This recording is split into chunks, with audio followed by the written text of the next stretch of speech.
ಶ್ರೀ ಗುರುಭ್ಯೋ ನಮಃ. ಹರಿಕಥಾಮೃತಸಾರದ 136ನೇ ಭಾಗವನ್ನು ಇವತ್ತು ನಾವು ಶ್ರವಣ ಮಾಡಬೇಕು. ಇವತ್ತು ಆ ವೆಂಕಟರಮಣನಿಗೆ ಸಂಬಂಧಪಟ್ಟಂಥ ಕಥೆನೇ ಈ 4ನೇ ಪದ್ಯದಲ್ಲಿ ವರ್ಣಿತಗೊಂಡಿದೆ. ಚಂಡವಿಕ್ರಮ ಶಂಖಚಕ್ರವ ತೋಂಡಮಾನ ನೃಪಾಲಗಿತ್ತನು, ಭಾಂಡಕಾರಕ ಭೀಮನ ಮೃದಾಭರಣಗಳಿಗೊಲಿದ, ಮಂಡವಡಿದ ಕಾಶರಾಯನ ಹೆಂಡತಿಯ ನುಡಿಗೇಳಿ ಮಗಳಿಗೆ ಗಂಡನೆನಿಸಿದ, ಗಹನ ಮಹಿಮ ಗದಾಬ್ಜಧರ ಪಾಣಿ.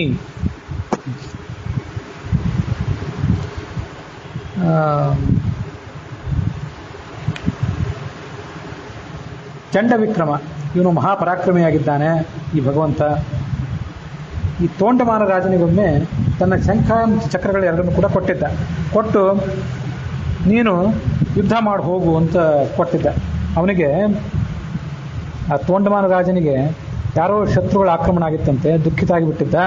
ಶ್ರೀನಿವಾಸನಾಥ ಶರಣ ಹೊಕ್ಕಿದ್ದ. ಆಗ ನೀನೇನು ಭಯ ಪಡಬೇಡ, ನಿನ್ನ ಚಕ್ರ ಶಂಖಗಳು ನಾನು ಕೊಡ್ತೇನೆ, ಅದರ ಮೂಲಕ ನೀನು ಯುದ್ಧ ಮಾಡು ಅಂತ ಹೇಳಿ ಅವನಿಗೆ ಕೊಟ್ಟಿದ್ದ. ಅದು ಬ್ರಹ್ಮಪುರಾಣದಲ್ಲಿ 7ನೇ ಅಧ್ಯಾಯದಲ್ಲಿ 54ರಿಂದ 64ನೇ ಶ್ಲೋಕಗಳ ತನಕ ಅದರ ವರ್ಣನೆ ಎಲ್ಲ ಇದೆ. ಬ್ರಹ್ಮಾಂಡ ಪುರಾಣ, ಬ್ರಹ್ಮಪುರಾಣ, ಭವಿಷ್ಯೋತ್ತರ ಪುರಾಣ, ಇಲ್ಲೆಲ್ಲ ವೆಂಕಟರಮಣನ ಕಥೆ ಬರ್ತದೆ. ಇಲ್ಲಿ ಒಂದು ಸಂಗತಿಯನ್ನು ಗಮನಿಸ್ಬೇಕು ನಾವು. ಇದಕ್ಕೆ ಸಂಬಂಧಪಟ್ಟಂತೆ ನಂದೊಂದು ಅಭಿಪ್ರಾಯ ಇದೆ. ಚಕ್ರಶಂಖವನ್ನು ಅವನಿಗೆ ಕೊಟ್ಬಿಡೋದು, ನೀವು ಹೋಗಿ ನೀನು ಅದನ್ನು ಉಪಯೋಗ ಮಾಡಿಕೋ ಅಂಥೇಳಿ ಆತನಿಗೆ ಕೊಟ್ಟುಬಿಟ್ಟ, ಅದನ್ನು ಆತ ಉಪಯೋಗ ಮಾಡಿ ಶತ್ರುಗಳನ್ನು ಸದೆಪಡದ ಅಂತ ಈಗೆಲ್ಲ ಕಥೆ ಕೇಳ್ತೀವಲ್ಲ. ಭಗವಂತನನ್ನು ಹೊರತಾಗಿ ಆ ಆಯುಧಗಳನ್ನು ಬೇರೆ ಯಾರಿಗೂ ಉಪಯೋಗ ಮಾಡಲಿಕ್ಕೆ ಬರೋದಿಲ್ಲ. ಹಾಗಾಗಿ ಅದನ್ನ ಆತ ಕೊಟ್ಟ ಅಂದರೆ ಏನರ್ಥ? ಅದು ಚಕ್ರಶಂಖಗಳನ್ನು ಉಪಯೋಗ ಮಾಡಿಕೊಂಡು ತಾನೇ ತನ್ನ ಬೇರೆ ರೂಪಗಳಿಂದ, ಚಕ್ರಶಂಖಗಳು ಒಂದು ಯಾರು? ಭರತ ಮತ್ತು ಶತ್ರುಘ್ನರು. ಅಲ್ಲಿ ನಾವು ಹಿಂದೆ ಅದನ್ನು ಶ್ರವಣ ಮಾಡಿದ್ವಿ. ಅವರು ಆ ಚಕ್ರಶಂಖಕ್ಕೆ ಪ್ರದ್ಯುಮ್ನ ಮತ್ತು ಅನಿರುದ್ಧ ಇವರಿಬ್ಬರು ಕೂಡ ಅಭಿಮಾನಿಗಳಾಗಿದ್ದಾರೆ. ಆ ಪ್ರದ್ಯುಮ್ನ ಮತ್ತು ಅನಿರುದ್ಧ ಅನ್ನುವಂಥ ದೇವತೆಗಳನ್ನು ಅಲ್ಲಿ ಕಳಿಸಿದ. ಅವರಲ್ಲಿ ತಾನೂ ಕೂಡ ಆವಿಷ್ಟನಾಗಿದ್ದ ಮತ್ತೊಂದು ರೂಪದಿಂದ. ಪ್ರದ್ಯುಮ್ನಲ್ಲಿ ಪ್ರದ್ಯುಮ್ನ ಅನ್ನೋ ರೂಪದಿಂದಲೇ, ಅನಿರುದ್ಧನಲ್ಲಿ ಅನಿರುದ್ಧ ಅನ್ನೋ ರೂಪದಿಂದಲೇ ಆವಿಷ್ಟನಾಗಿದ್ದ. ವೆಂಕಟರಮಣ ರೂಪದಿಂದ ಇಲ್ಲಿದ್ದ. ಅಂದರೆ ಆ ತೋಂಡಮಾನ ರಾಜನಿಗೆ ತಾನಾಗೆ ಹೋಗಿ ಸಹಾಯ ಮಾಡುವ ಪರಿಸ್ಥಿತಿಯಲ್ಲಿ ಈತ ಇರಲಿಲ್ಲ. ಯಾವುದೋ ಕಾರಣದಿಂದ, ಅದು ಆ ಪುರಾಣದಲ್ಲಿ ಆ ಸಂಗತಿಗಳಿವೆ. ಹೊಸದಾಗಿ ಮದುವೆ ಆಗಿತ್ತು, ಅದರಿಂದ ಈತ ಹೋಗಲಿಲ್ಲ ಅಂತ ಈಗೇನೋ ಅಲ್ಲಿದ್ದಂತೆ ನನಗೆ ನೆನಪು. ತಾನಾಗೆ ವೆಂಕಟರಮಣನ ರೂಪದಿಂದ ಹೋಗಲಿಲ್ಲ. ಎಲ್ಲ ಸಾಧಾರಣ ದೇವತೆಗಳೇ ಸಾಂಶರು ಇಂಥ ಕೆಲಸಗಳನ್ನು ವಿಕಾಸ ಮಾಡ್ತಿರ್ತಾರೆ. ಭಗವಂತ ಅಂತೂ ವಿಕಾಸ ರೂಪಗಳನ್ನು ತಾಳಬಲ್ಲವನು. ಭಾಗವತದಲ್ಲಿ ಏನು ಹೇಳ್ತಾರೆ ಅಂದರೆ ಅವನನ್ನು ಯಥಾ ವಿದಾಸಿನ ಕುಲ್ಯಾಹ ಅಂತ. ಎತ್ತರ ಪ್ರದೇಶದಲ್ಲಿ ಒಂದು ದೊಡ್ಡ ಕೆರೆ ಇರ್ತದಂತೆ. ಅದು ಕೆರೆಯ ಸುತ್ತಲಿರುವಂಥ ಒಡ್ಡು ಒಡೆದು ಹೋಗಿಬಿಟ್ರೆ ಎಲ್ಲ ಕಡೆ ನೀರು ಚಿಮ್ಲಿಕ್ಕೆ ಶುರು ಆಗ್ತದೆ. ಅಲ್ಲಿ ನೀರಿನ ಸಂಗ್ರಹ ಇರೋ ತನಕ ನೀರಿನ ಝರಿಗಳು ಚಿಮ್ಮಿ ಕೆಳಗೆ ಬರ್ತವೆ. ನೀರಿನ ಝರಿ ಕಡಿಮೆ ಆದರೆ ನಿಂತು ಹೋಗ್ತದೆ. ಭಗವಂತ ಎಂಥದ್ದು ಅಂದರೆ ಎಂದೂ ಭತ್ತದ ಕೆರೆ ಈತ. ಆತನನ್ನು ಕೆರೆ, ಸಮುದ್ರ ಅಂತ ಹೀಗೆಲ್ಲ ರುದ್ರಾಧ್ಯಾಯ ವರ್ಣನೆ ಮಾಡ್ತೀವಿ. ಅದು ನನಗೆ ಈ ಸದ್ಯ ನೆನಪಿಗೆ ಬರ್ತಿಲ್ಲ. ಅದು ನಮಃ ಪಾರ್ಯಾಯ ಚ ಅವಾರ್ಯಾಯ ಚ ಪ್ರತರಣಾಯ ಚೋತ್ತರಣಾಯ ಚ ಅವಾರ್ಯ. ಈತನನ್ನು ಯಾರೂ ತಡಿಲಿಕ್ಕೆ ಸಾಧ್ಯ ಇಲ್ಲ. ನಮ್ಮ ತೀರ್ಥಾಯ ಚ ಕುಲ್ಯಾಯ ಚ, ಅವನು ತೀರ್ಥಾಯ ಚ ಕೂಲ್ಯಾಯ ಚ, ತೀರ್ಥರೂಪನಾಗಿದ್ದಾನೆ, ದಂಡೆಯ ರೂಪದಲ್ಲಿದ್ದಾನೆ. ಹೀಗೆಲ್ಲ ರುದ್ರಾಧ್ಯಾಯವನ್ನು ವರ್ಣನೆ ಮಾಡ್ತದೆ. ಆ ಮಂತ್ರ ನನ್ನ ಬಾಯಲಿಲ್ಲ ಈಗ, ಇರಲಿ. ಮತ್ತು ಭಗವಂತ ಹೇಗೆ ಅಂದರೆ ಒಡೆದ ಎತ್ತರ ಪ್ರದೇಶದಲ್ಲಿರುವಂಥ ಒಂದು ದೊಡ್ಡ ಕೆರೆ, ಅದರ ಒಡೆದು ನೀರೆಲ್ಲ ಕಡೆ ಸೋರ್ತಾ ಇದೆ. ಎಂದೂ ಭತ್ತದ ಕೆರೆ, ಎಂದೂ ಭತ್ತದ ನೀರಿನ ಝರಿಗಳು. ಅದರಂಥ ಭಗವಂತನ ಅವತಾರಗಳು. ಈಗೊಂದು ಕ್ಷಣಕ್ಕೆ ಈಗೊಂದು ಅವತಾರ, ಮತ್ತೊಂದು ಕ್ಷಣದಲ್ಲಿ ಮತ್ತೊಂದು ಅವತಾರ. ಅಲ್ಲಿ ಹಿಂದೊಂದು ಕಡೆ ಬಂತು ಪ್ರವಾಹದ ಉಪಾದಿಯಲ್ಲಿ ಭಗವಂತನ ರೂಪಗಳು ಬರ್ತಿರ್ತವೆ ಅಂತಿದೆ, ಹರಿಕಥಾಮೃತಸಾರದಲ್ಲಿ ಬಂತು. ವೆಂಕಟರಮಣನ ರೂಪದಿಂದ ಇದ್ದಾನೆ, ಶಂಖಚಕ್ರ ಕೊಡ್ತೀನಿ ತಗೋ ಹೋಗಿ ಯುದ್ಧ ಮಾಡು ಅಂತ ಕಳಿಸಿದ್ರೆ ಅದ್ರ ಜೊತೆಗೆ ಒಂದು ರೂಪ ಹೋಯ್ತು ಅಂತಲೇ ಅರ್ಥ. ಎಲ್ಲ ಕಡೆನೂ ಆತನ ರೂಪಗಳು ಇದ್ದಾವೆ ಅಂತಲೇ ತಿಳ್ಕೊಳ್ಬೇಕು.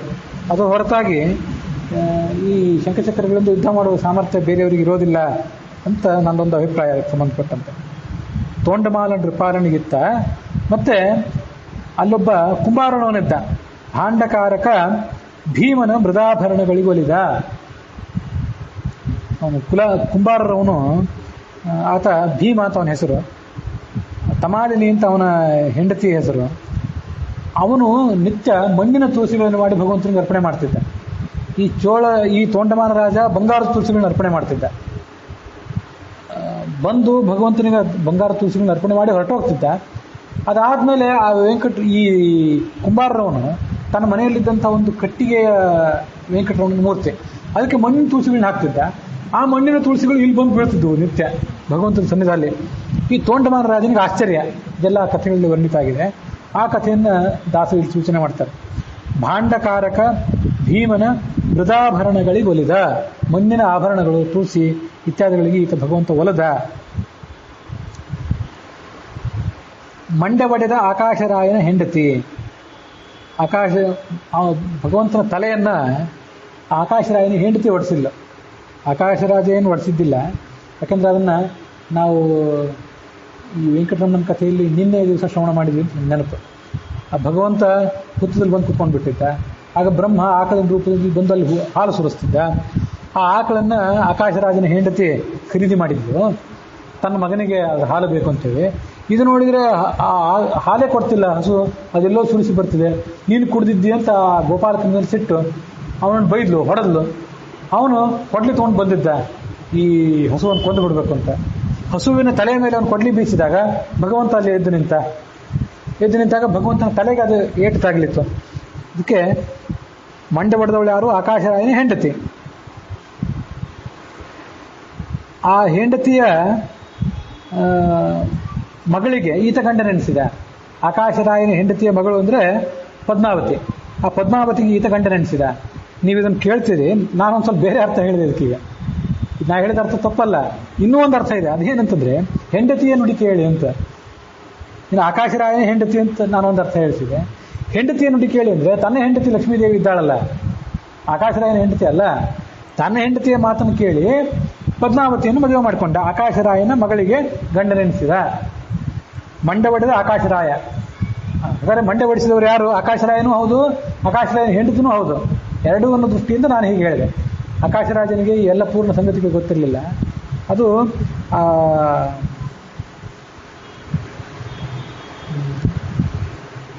ಮಾಡಿಸಿದ ಅವನ ಹೆಂಡತಿ ಮಾಡಿಸಿದ್ಲು.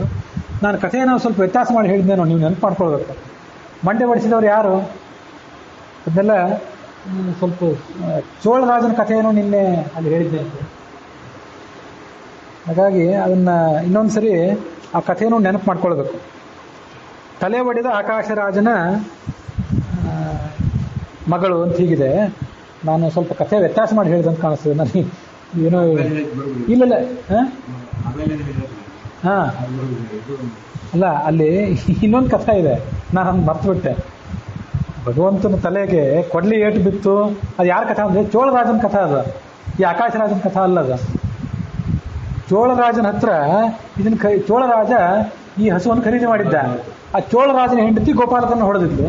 ಗೋಪಾಲಕ ಹೋಗಿ ಕೊಡ್ಲಿ ಬೀಸಿದ ಅಲ್ಲೇ. ಹಾಗಾಗಿ ಭಗವಂತನ ತಲೆಗೆ ಪೆಟ್ಟು ಬಿಟ್ಟಿದ್ದು ಆ ಚೋಳರಾಜನ ಒಬ್ಬ ದನಕಾಯುವನ, ಚೋಳರಾಜನ ಸೇವಕನಾದಂಥ ಒಬ್ಬ ದನಕಾಯುವನ ಕೈಯಿಂದ. ಇಲ್ಲಿ ಮಂಡೆ ಹೊಡೆದ ಆಕಾಶರಾಜನ ಮಗಳು ಅಂದರೆ ಇಲ್ಲಿ ಮಂಡೆ ಹೊಡೆದದ್ದಲ್ಲ, ಇನ್ನೊಂದ್ಸರಿ ಮಂಡೆ ಹೊಡೆಸ್ಕೊಂಡಿದ್ದ. ಅದು ಯಾವಾಗಂದ್ರೆ ಈ ಆಕಾಶರಾಜನ ಹೆಂಡತಿ ಮಗಳು ಪದ್ಮಾವತಿ, ಅವಳು ಸಖಿಯರೆಲ್ಲರೂ ಸೇರಿ ಅಲ್ಲಿ ಸಂಚಾರ ಮಾಡ್ಲಿಕ್ಕೆ ಹೋಗಿದ್ದಲ್ಲ ವನದಲ್ಲಿ, ಕಾಡಿನಲ್ಲಿ. ಆಗ ಇವನು ಹೋಗಿ ತಾನು ಇಂಥವನು, ನಾನು ನಿನ್ನ ಪ್ರಣಯ ಭಿಕ್ಷೆ ಬೇಡ್ತೀನಿ ಅಂತೆಲ್ಲ ಕೇಳ್ಕೊಂಡ. ಆಗ ಆ ಸಖಿಯರು ಸುತ್ತಮುತ್ತಿದ್ದವರೆಲ್ಲ ಸಿಟ್ಟು ಮಾಡಿಕೊಂಡು ಇವನಿಗೆ ಕಲ್ಲು ಬಿಸಾಕಿದ್ರು, ನಿನಗೆ ಏಟು ಬಿದ್ದಿತ್ತು. ಆ ಕಥೆಯನ್ನು ದಾಸರಲ್ಲಿ ಹೇಳ್ತಿದ್ದಾರೆ ಅಂತ ಅಂದ್ಕೊಂಡೆ. ನಾನು ಪೂರ್ಣ ಸೂಕ್ಷ್ಮವಾಗಿ ಅವಲೋಕನ ಮಾಡಿದೆ. ನಾನು ಮೈ ಮರವಿನಿಂದ ಕಥೆ ತಪ್ಪು ಹೇಳಿದೆ. ಹಾಗಾಗಿ ತಲೆ ಒಡೆದವಳು ಆಕಾಶರಾಜನ ಮಗಳು. ಅದು ಕೂಡ ಅವಳು ಹೋಗೋದಿಲ್ಲ, ಸಖಿಯರ ಮೂಲಕ ಆ ಥರ ಆಗಿತ್ತಷ್ಟೇ ಒಂದು ಪ್ರಮಾದ. ಅವಳಿಗೆ ತನ್ನ ಹೆಂಡತಿಯಾದ ಸೀತಾರೂಪದ ಮಹಾಲಕ್ಷ್ಮಿಯ ಮಾತನ್ನು ಕೇಳಿದ್ದ. ಅದು ಅಲ್ಲಿ ಹಿಂದೆ ಒಂದು ಕಥಾ ಬಂದಿದೆ. ಆ ಸೀತೆ ರಾಮನಿಗೆ ಹೇಳಿಲ್ಲ, ನನ್ನನ್ನು ರಾವಣ ಕದ್ದೊಯ್ಯಲಿಕ್ಕೆ ಪ್ರಯತ್ನ ಪಟ್ಟಾಗ ನನ್ನ ಸ್ಥಾನದಲ್ಲಿ ರಾವಣನ ಬಂದಿಖಾನೆಯಲ್ಲಿ ಇದ್ದವಳು ಈ ವೇದವತಿ, ಅವಳನ್ನು ಸ್ವೀಕಾರ ಮಾಡು ಅಂತ ಕೇಳ್ಕೊಂಡಿದ್ಲು. ಆಗ ರಾಮ ಹೇಳಿದ್ದ, ನಾನು ಏಕಪತ್ನಿ ವ್ರತಸ್ಥ, ಹಾಗಾಗಿ ನಿನ್ನನ್ನು ಈಗ ಸ್ವೀಕಾರ ಮಾಡೋದಿಲ್ಲ. ಈಗ ಆ ಪದ್ಮಾವತಿಯನ್ನು ನಿನ್ನ ಮಾತಿನಂತೆ ವೇದವತಿಯನ್ನು ನಿನ್ನ ಮಾತಿನಂತೆ ಸ್ವೀಕಾರ ಮಾಡ್ತೇನೆ, ಈಗಲ್ಲ ಮುಂದೆ ಅಂದಿದ್ದ. ಆ ಮಾತನ್ನು ಶ್ರೀ ವೆಂಕಟೇಶನ ಅವತಾರದಲ್ಲಿ ಆತ ನಡೆಸಿಕೊಟ್ಟ ಅಂತ ಅರ್ಥ. ಇದು ನಡೆದ ಕಥಾ. ಹೀಗೆ ಮಂಡೆ ಬಡಿದ ಆಕಾಶರಾಯನ ಮಗಳಿಗೆ ಅಂತ ಅಲ್ಲಿಗೆ ಅನ್ವಯ ಮಾಡ್ಕೊಳ್ಬೇಕು. ಅದನ್ನ ಹೆಂಡತಿಯ ನುಡಿ ಕೇಳಿ, ತನ್ನ ಪತ್ನಿಯಾದ ಸೀತಾದೇವಿಯ ಮಾತನ್ನು ಕೇಳಿ ಆತ ಗಂಡ ಅಂತ ಅನ್ಸ್ಕೊಂಡ. ಗಹನ ಮಹಿಮಾ, ಈತನ ಮಹಿಮಾ ಏನಿದೆ ಎಂದೂ ಕೂಡ ಹೇಳಿ ಮುಗಿಯುವಂಥದ್ದಲ್ಲ, ಅಷ್ಟು ಅದ್ಭುತವಾದ ಮಹಿಮಾ ಇದೆ ಎಂದು. ಘನ ಮಹಿಮಾ. ಗದಾಬ್ಜಧರ ಪಾಣಿ, ಕೈಯಲ್ಲಿ ಗದೆ ಮತ್ತು ಕಮಲ ಇದೆಲ್ಲವನ್ನು ಕೂಡ ಆತ ಧಾರಣೆ ಮಾಡ್ಕೊಂಡಿರ್ತಾನೆ. ಆ ಆಕಾಶದ ಈ ತೋಂಡಮಾನನಿಗೆ ಆ ಚಕ್ರ ಶಂಖ ಇವೆರಡನ್ನು ಕೊಟ್ಟ ಮೇಲೆ ಅವನ ತನ್ನ ಶಂಖ ಚಕ್ರಗಳನ್ನು ಆತ ಅವ್ಯಕ್ತವಾಗಿ ಧಾರಣೆ ಮಾಡ್ಕೊಂಡಿದ್ದ, ಸ್ಪಷ್ಟವಾಗಿ ವ್ಯಕ್ತ ಆಗುವಂತೆ ಧಾರಣೆ ಮಾಡ್ಕೊಂಡಿದ್ದಿಲ್ಲ. ಹಾಗಾಗಿ ಅವನೇನು ಕೇಳಿದ್ದ, ಮಯಾಯುಧ ಪ್ರಧಾನಸ್ಯ ಖ್ಯಾತ್ಯೇ ದೇವೋತ್ತಮ ಪ್ರಭೋ ಅರ್ಚಾಬಿಂಬೆ ಶಿಲಾಬಿಂಬೆ ಚಕ್ರಶಂಖವು ನದಾರಯ ಇತಿ ಸಂಪ್ರಾರ್ಥಿತೋ ದೇವ ನದದಾರ ಪುನಶ್ಚತೌ. ನನಗೆ ನೀನು ಶಂಖಚಕ್ರ ಕೊಟ್ಟಿದೆಯಲ್ಲ, ಅದು ಜಗತ್ತಿಗೆಲ್ಲ ತಿಳಿಬೇಕು. ಅದಕ್ಕೆ ನಿನ್ನ ಈ ವೆಂಕಟೇಶನ ಮೂರ್ತಿ ಇದೆಯಲ್ಲ, ತಿರುಪತಿಲಿರುವ ಮೂರ್ತಿ, ಅಲ್ಲಿ ಚಕ್ರಶಂಖಗಳನ್ನು ಧಾರಣೆ ಮಾಡಬೇಡ ಅಂತ ಕೇಳಿದ್ದಂತ ಅವನು, ಆ ತೋಂಡಮಾನ ಮಹಾರಾಜ.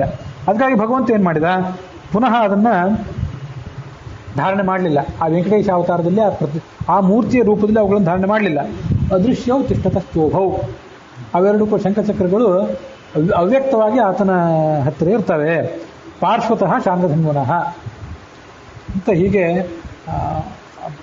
ಭಗವಂತನ ಪಕ್ಕದಲ್ಲಿ ಅಸ್ಪಷ್ಟ ರೂಪದಿಂದ ಅವು ಇರ್ತವೆ ಅಂತ ಹೀಗೆ ಅಲ್ಲೇ ಒಂದು ಶ್ಲೋಕದಲ್ಲಿ ಕಾಣಿಸ್ತದೆ.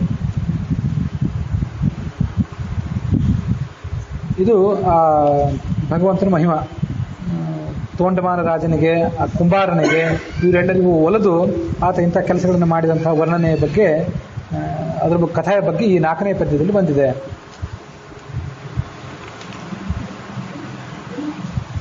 ಗೌತಮನ ನಿಜ ಪತ್ನಿಯನು ಪುರುಹೂತ ನೈದಿರೆ ಕಾಯ್ದ ವೃತ್ರಣ ಘಾತಿಸಿದ, ಪಾಪವನ್ನು 4 ವಿಭಾಗ ಮಾಡಿದನು. ಶಾತಕುಂಭಾತ್ಮಕ ಕಿರೀಟವ ಕೈತವದಿ ಕದ್ದೊಯ್ದು ಇಂದ್ರಾರಾತಿ ಬಾಗಿಲ ಕಾಯ್ದ ಭಕ್ತತ್ವೇನ ಸ್ವೀಕರಿಸಿ. ಗೌತಮನ ಪತ್ನಿ ಅಹಲ್ಯೆ ಇದ್ಲು, ಅವಳು ಇಂದ್ರನಿಂದ ಪ್ರದೂಷಣಕ್ಕೆ ಒಳಗಾದ್ಲು. ಹೀಗೊಂದು ಬಾರಿ ಅವಳು ಭ್ರಷ್ಟಳಾಗಿದ್ರೂ ಕೂಡ ಅವಳನ್ನು ಆತ ಮುಂದೆ ಉದ್ಧಾರ ಮಾಡಿದ. ವೃತ್ರಾಸುರನನ್ನ ಇಂದ್ರ ಸಂಹಾರ ಮಾಡಿದ್ದ. ವೃತ್ರ ಬ್ರಾಹ್ಮಣ ಆದ್ದರಿಂದ ಅವನನ್ನು ಸಂಹಾರ ಮಾಡಿದ ಪಾಪ ಇವನಿಗೆ ಅಂಟಿತ್ತು, ಈ ಭಗವಂತನಿಗೆ, ಇಂದ್ರನಿಗೆ ಅದು ಬಂದಾಗ ಆ ಪಾಪವನ್ನು 4 ವಿಭಾಗ ಮಾಡಿ ಅದನ್ನು ಸ್ತ್ರೀಯರ ಮಾಸಿಕ ರಜಸ್ಸಿನಲ್ಲಿ, ಮತ್ತು ಮಳೆಗಾಲದ ನೀರಿನಲ್ಲಿ, ಅಂಟಿನಲ್ಲಿ, ಮತ್ತು ಗುಡುಗು ಸಿಡಿಲಿನಲ್ಲಿ, ಹೀಗೆ ಒಂದು ಹಿಂದೆ ಒಂದು ಕಥೆ ಬಂದಿತ್ತು, ಒಂದು ರಾಮಾಯಣದಲ್ಲಿ ಹೇಳಿದ್ದೆ ನಾನು, ಎಲ್ಲ ನಮಗೆ ಈ ಪೂರ್ಣ ನೆನಪಿಲ್ಲ. ಅಲ್ಲೆಲ್ಲ ಕಡೆ ಅದನ್ನು ಹಾಕಿದ. ಭೂಮಿಯಲ್ಲಿ ಒಂದು ಸೌಳು ಮಣ್ಣು ಇರ್ತದಲ್ಲ, ಅಲ್ಲಿ ವಾರಿಷು ನೀರಿನಲ್ಲಿ, ಮಳೆಗಾಲದ ನೀರಿನಲ್ಲಿ, ವೃಕ್ಷೇಶು ಮರದ ಅಂಟಿರ್ತದಲ್ಲ ಅಲ್ಲಿ, ಹಾಗಾಗಿ ಅದನ್ನ ನಾವು ಸ್ವೀಕಾರ ಮಾಡಬಾರ್ದು ಅಂತ ಹೇಳ್ತಾರೆ. ನಾರಿ ಋತು ಶುಚ ಮಾತು 4 ಆಯಿತು. ಈಗ ಅದ್ರ ಬಗ್ಗೆ ಒಂದು ಕಥಾ ಎಲ್ಲ ಬಂದಿದೆ.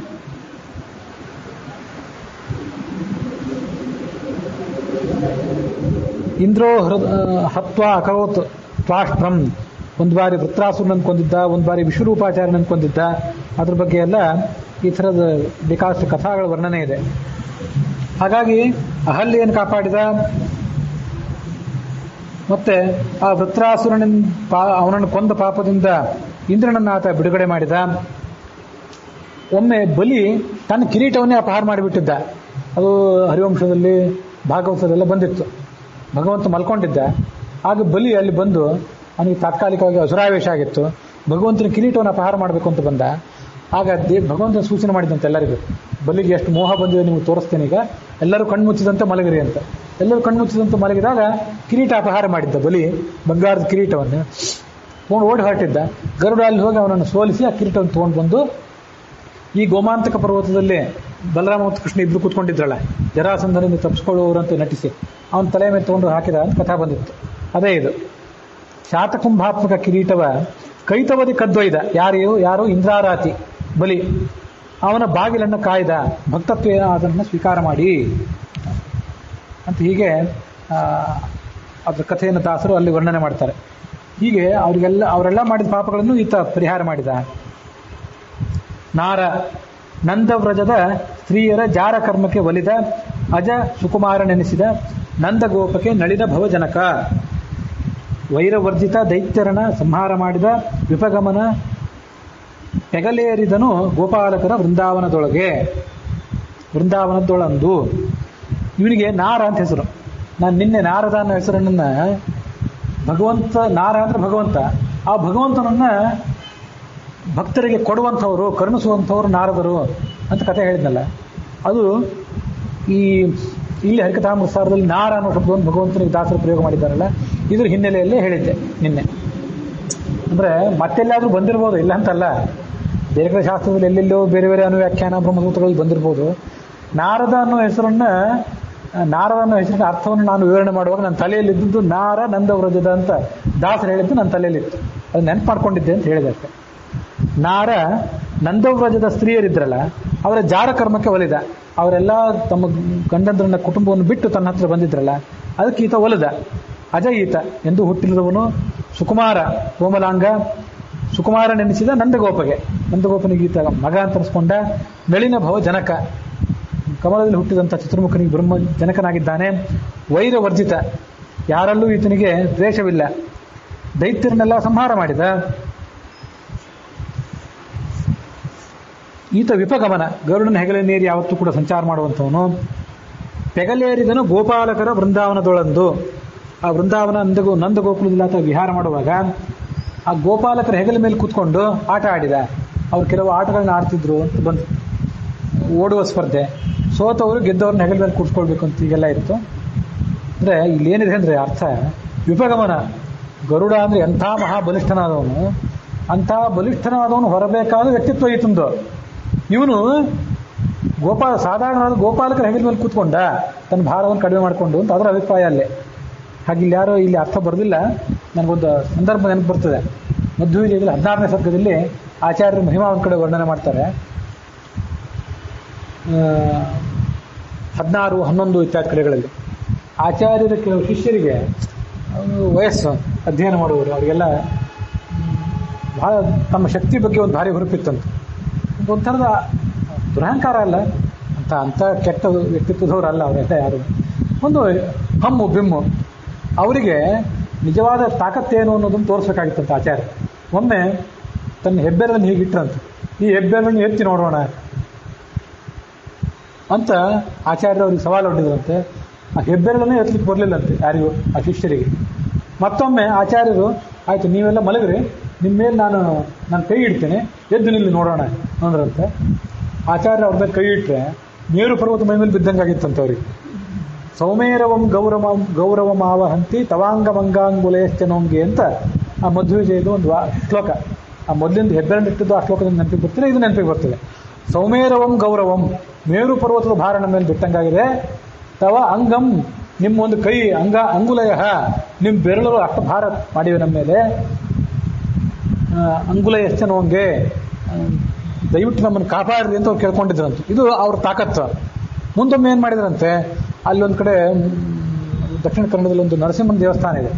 ಆ ನರಸಿಂಹನ ದೇವಸ್ಥಾನದಲ್ಲಿ ಒಟುವನ್ನು ಕರೆದು ಒಟುವಿನ ಹೆಗಲ ಮೇಲೆ ಕುತ್ಕೊಂಡು ಪ್ರದಕ್ಷಿಣೆ ಹಾಕುವಂದ್ರಂತೆ. ಆ ಒಟುವಿಗೆ ಗಾಬರೆ, ಆಚಾರ್ಯಂತ ವ್ಯಕ್ತಿತ್ವ ಹೆಗಲ ಮೇಲೆ ಹೊತ್ಕೊಳ್ಳೋದು ಅಂದ್ರೆ ಏನು ಅಂತ. ಸಣ್ಣವನು ಹುಡುಗ, ಅವನು ಹೆದರಬೇಡ ಅಂತ ಅವನ ಹೆಗಲ ಮೇಲೆ ಕುತ್ಕೊಂಡಿದ್ರು. ಅದು ಗರಿಮಾ ಸಿದ್ಧಿಯಿಂದ, ಇದು ಲಘಿಮಾ ಸಿದ್ಧಿಯನ್ನು ನಾವು ಉಪಯೋಗ ಮಾಡಿಕೊಂಡ್ರೆ ಹಗುರ ಆಗಿಬಿಡ್ತೀವಿ, ಗರಿಮಾ ಸಿದ್ಧಿ ಉಪಯೋಗ ಮಾಡಿಕೊಂಡ್ರೆ ಭಾರ ಆಗಿಬಿಡ್ತೇವೆ. ಇದೆಲ್ಲ ಶಾಸ್ತ್ರದಲ್ಲಿ ಬಂದದ್ದೇ, ಆಚಾರ್ಯರು ಅದನ್ನು ತೋರಿಸಿದ್ದಾರೆ. ಅದು ವಿಪಗಮನ, ಪೆಗಲೇರಿದನು ಗೋಪಾಲಕರ. ಎಂಥ ದೊಡ್ಡ ವ್ಯಕ್ತಿತ್ವದ ಗರುಡ ಹೊರಬೇಕಾದ ವ್ಯಕ್ತಿತ್ವ ಇತ್ತು. ಬೇಕಾದಾಗ ಗೋಪಾಲಕರ ಹೆಗಲು ಕೂಡ ಏರಿದ. ಹೂವಿನಷ್ಟು ಹಗುರ, ಬೆಟ್ಟಕ್ಕಿಂತ ಭಾರ. ಅದು ಆತನ ವ್ಯಕ್ತಿತ್ವ ಅಂತ ಅಲ್ಲಿ ತಿಳ್ಕೊಳ್ಬೇಕು. ಶ್ರೀಕರಾರ್ಚಿತ ಪಾದಪಲ್ಲವ ಗೋಕುಲದ ಗೊಲ್ಲತಿಯರು ಒಲಿಸಿದ ಪಾಕಶಾಸನ ಪೂಜ್ಯ ಗೋವತ್ಸಗಳ ಕಾಯ್ದ ನೀಕರಿಸಿ ಕುರುಪತಿಯ ಭೋಜನ ಸ್ವೀಕರಿಸಿದನು ವಿದುರನೌತನ ಬಾಕುಳಿಕ ನಂದದಲ್ಲಿ ತೋರಿದ ಭಕ್ತವತ್ಸಲನು. ಅವನು ಲಕ್ಷ್ಮೀದೇವಿ ಪಾದಗಳಿಂದ ಪೂಜಿತವಾದಂಥ ಪಾದಕಮಲ ಇದ್ದವನು. ಗೋಕುಲದ ಗೋಪಿಯರಿಗೆ ಅನುಗ್ರಹ ಮಾಡಿದ. ಗೋಕುಲದ ಗೊಲ್ಲತಿಯರ ಒಲಿಸಿದ. ನೋಡಿ, ಒಲಿಸಿದ ಒಂದು ಶಬ್ದ ಇದೆ. ಗೊಲ್ಲತಿಯರಿಗೆ ಒಲಿದ ಅಂತಿದ್ರೆ ಸರಿ ಆಗ್ತಿತ್ತು. ಅವು ಗೊಲ್ಲತಿಯರಿಗೆ ಒಂದು ಪ್ರಾರ್ಥನೆ ಮಾಡಿದ್ರೆ ಇವನು ಒಲದ. ಒಲಿಸಿದ ಅಂದ್ರೆ ಏನು? ಕಾವ್ಯ ಇದೆ, ಅಲ್ಲಿ ತತ್ವಜ್ಞಾನ ಇದೆ, ತಾತ್ವಿಕತೆ ಎರಡೂ ಅಲ್ಲಿದೆ. ಅದೇನಂದ್ರೆ ಇಲ್ಲಿ ಯಾರೂ ಹೇಳಿಲ್ಲ ಅದನ್ನ, ಶಾಸ್ತ್ರದಲ್ಲಿ ಇದ್ದದ್ದು ನನ್ನ ನೆನಪಿನ ಪ್ರಕಾರ ಇಲ್ಲಿ ಆ ಶಬ್ದಗಳು ತುಂಬುತ್ತೇನೆ. ಒಲಿಸಿದ ಅಂದರೆ ಕೆಲವು ಪ್ರಣಯ ಕಲಹ ಮಾಡುವಾಗ ಕೆಲವು ಸರಿ ಯಾರು ಅವರೆಲ್ಲ ಗೊಲ್ಲತಿಯರು ಕುಪಿತರಾಗಿದ್ದಾಗ ಇವನು ಹೋಗಿ ಅವ್ರ ಹತ್ರ ಪ್ರಣಯ ಭಿಕ್ಷೆ ಕೇಳ್ತಿದ್ದ. ಒಲಿಸಿದ, ಹಾಗೆ ಮಾಡಬೇಡ್ರಿ, ನಾನು ಪ್ರಸನ್ನರಾಗಿದ್ದೇನೆ, ನಿಮ್ಮನ್ನು ಬಿಟ್ಟು ನನಗೆ ಬದುಕಲಿಕ್ಕಾಗೋದಿಲ್ಲ ಅನ್ನುವಂತೆ ನಾಟಕ ಮಾಡ್ತಿದ್ದ. ಒಲಿಸಿದ. ಅವರೇ ಈತನನ್ನು ಪ್ರಾರ್ಥನೆ ಮಾಡಿದಾಗ ಅವರೊಳಗೆ ನಿಂತು ತಾನು ಪ್ರಾರ್ಥನೆ ಮಾಡಿಸ್ಕೊಂಡ. ಹೀಗೆ ಒಲಿಸಿದ ಭಗವಂತನನ್ನ ಅವರು ಒಲಿಸಿದ್ರು. ಅವರು ಒಲಿಸುವಾಗ ಅವರಲ್ಲೇ ನಿಂತು ಅವ್ರ ಮೂಲಕ ತಾನೇ ಪ್ರಾರ್ಥನೆ ಸ್ವೀಕಾರ ಮಾಡಿದ. ಕೆಲವೊಂದು ಬಾರಿ ಅವ್ರ ಹತ್ರ ಪ್ರಣಯ ಭಿಕ್ಷೆ ಮಾಡುವಂತೆ, ಅವರು ಕುಪಿತರಾಗಿದ್ದಾಗ ಮುನಿದಾಗ ಅವರನ್ನು ಹೋಗಿ ಸಮಾಧಾನ ಮಾಡುವಂತೆ ನಟನೆ ಮಾಡಿದ. ಗೋವತ್ಸಗಳ ಇದು ಒಲಿಸಿದ ಅಂದರೆ ಈ ಅರ್ಥ. ಅಲ್ಲಿ ಭಾಗವತದಲ್ಲಿ ಹಿಂದೆ ಹರಿವಂಶದಲ್ಲಿ ಹೇಳಿದ್ದೆ ನಾನು, ಅವರ ಪಾದ ಸಂವಾಹನ ಮಾಡಿದ. ಯಾವಳೋ ಒಬ್ಳು ಗೋಪಿ ಮದ ಭಗವಂತನ ಕೈಯಲ್ಲಿದ್ದಾನೆ ಅಂತೇಳಿ, ಯಾವಳು ನಾನು ನಿನ್ನ ಹೆಗಲ ಮೇಲೆ ಏರಬೇಕು ಅಂತ ಅಪೇಕ್ಷೆ ಪಟ್ಲಂತ. ಭಗವಂತನ ಹೆಗಲ ಮೇಲೆ ನೀನನ್ನು ಹೊತ್ಕೊಂಡು ಹೋಗ್ಬೇಕು, ಆಯ್ತು ಅಂದ. ಒಲಿಸಿದ. ಕುತ್ಕೋ ಅಂತಂದ.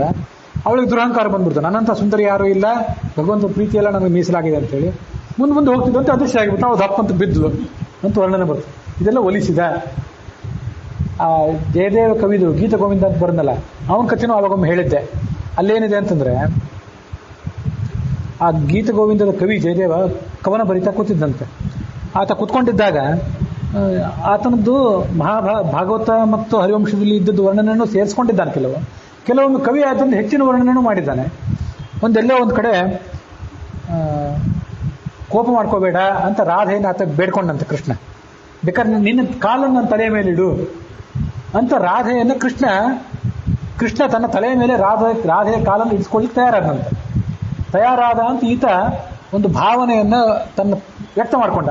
ಆದರೆ ಮರುಕ್ಷಣ ಅವನಿಗೆ ಅನಿಸ್ತಂತೆ, ಅಲ್ಲ, ಕೃಷ್ಣನ ತಲೆಯ ಮೇಲೆ ರಾಧೆಯ ಕಾಲನ್ನು ಇಡಬೇಕು ಅಂತ ನಾನು ವರ್ಣನೆ ಮಾಡೋದು ಸರಿಯಾ? ಭಾವನೆ ಬಂತು ಅವನಿಗೆ.